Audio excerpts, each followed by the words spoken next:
әріптестер, бүгін мен сіздерге Canva жүйесіне мұғалімдерге үлкен мүмкіндікпен про версиясына тегін жаңағыдай тіркеліп алу жолын көрсететін боламын. Ол үшін біз өзіміздің Google аккаунтымызға кіреміз. Әдеттегідей мұны мен сіздерге қазір басқа аккаунттан кіріп отырмын. Осы жерден көрсетейін. Canva деп жазамыз, шыққан бірінші сілтемеге кіреміз. Осы жерде маған Canva-ның мінекей алғашқы осындай беті ашылады. Мінекей, преподаватели младших и средних школ могут получить премиум-версию Canva бесплатно дейді. Где вы преподаете? Мына жерде сіздер өздеріңіз жайлы ақпаратты жазып көрсетіп кетесіздер. Мен алдында жаңа кірген едім, и бізді сразу осындай бетке жіберді. Тағы да бір немен страницамен көрсетейін. Мына жерде мен уже преподаватель дегенді таңдап қойған болатынмын. Енді қараңыздар, тағы да бір басқа аккаунттан кірейін. Осы жерде Canva деп жазып көрейін. Шыққан бірінші сілтемеге кіреміз. Мінекей қараңыздар. Разрешить использование всех файлов дейді, продолжить как назым. Енді мына жерде что вы хотите быстрее, жоқ маған тач немен керек емес, позже дегенді басамын.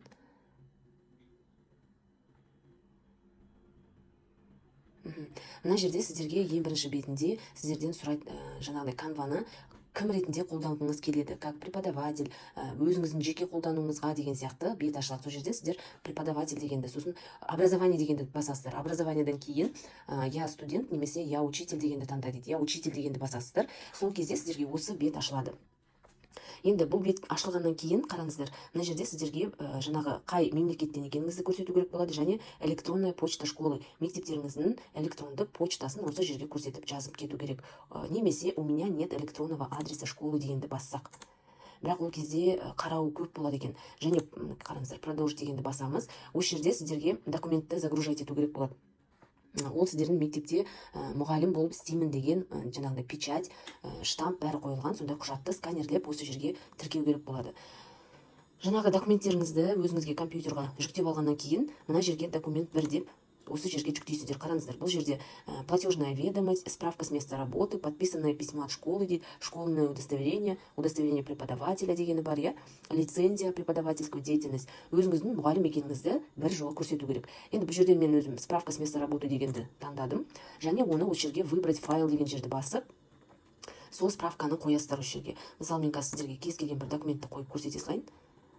Егер болып жатса, мінекей мысалы.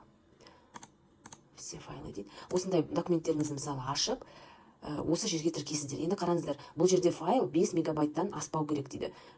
Менің жаңағы жүктеген файлым 5 мегабайттан асып кетіп тұр. Сондықтан да жаңағы жүктеп алған сіздердің документтеріңіз одан төмен болуы мүмкін, иә, файл формат несі размері, немесе оны сжимать ету керек болады. Сол сжимать еткеннен кейін, сығыққаннан кейін документті осы жерге жүктеп, и мұғалім ретінде тіркеліп алсаңыздар болады. Өте керемет. Жаңағындай негізі бір 5 күн бе сондай қарастырылады. Жаңағы сіз действительно мұғалім болып жұмыс істейсіз бе, мұғалім болып жаңағы мекемеде жұмыс істейсіз бе дегенді тексеріп, и олар сіздерге почталарыңызға уведомление жібереді. Жаңағыдай сіздің неңіз, аккаунтыңыз образование преподаватель ретінде тіркелді, қосылды деген. Содан кейін барлық Canva-дағы про версияларымыздың барлығы бізде тегін болады. Кез келген мына жерде презентация болсын, кез келген жаңағындай басқа да шаблондарды неше түрлі жасауға болады ғой Canva-да, соның барлығын тегін жасауға болады. Мына жерде мінекей мен мысалы презентация дегенді бастым, жаңа бет ашылды, и осы жерде мінекей жасалынған нелердің барлығы маған тегін бе. У вас отлично получается, неше түрлі алып жазсаңыздар бола береді. Өздеріңіз қойсаңыздар болады, болмаса дайын шаблонды алып қойсаңыздар болады.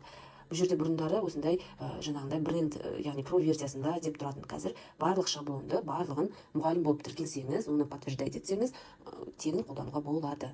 Игіліктеріңізге жарасын Canva-ға тіркеліп, бұл жерде Canva-да айтпақшы тағы да өздеріңіздің оқушыларыңызды да қадағалауға болады. Жаңағындай слайд, презентация жасап отырған жерінде оқушыға жіберу, поделиться деген батырмада оқушыға жіберу дегені бар. Сол кезде сіздер жаңағы оқушының да жауабын өздеріңіздің беттеріңізде көріп отырасыздар.